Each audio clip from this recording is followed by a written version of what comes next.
我们在易贝小广告上看到这6个盘子，打算把它改造一下，然后做成底座，移动底座，加几个轮子，然后上面可以放牛油果。但这盘子本来是用来切面包啊，或者人家当早饭的盘子用的。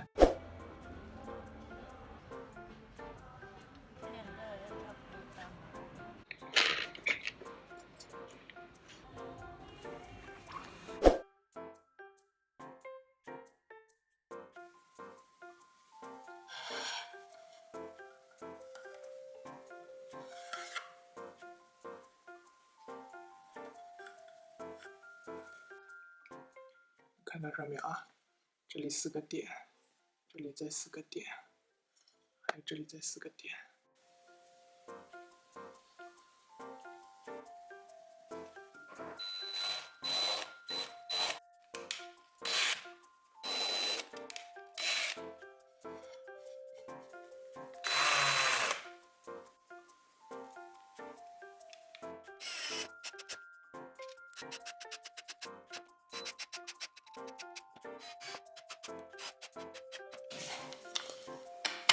哒啦！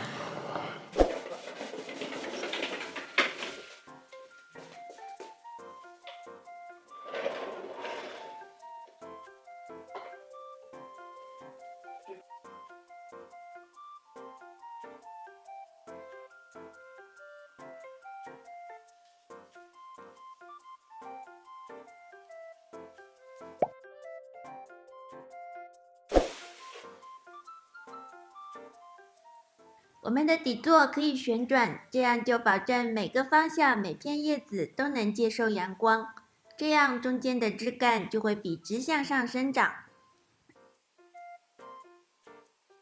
这个是夏天的时候给它施点肥，混着水，瓶盖这么多一点点的这个肥料，然后我直接就混了一整壶水。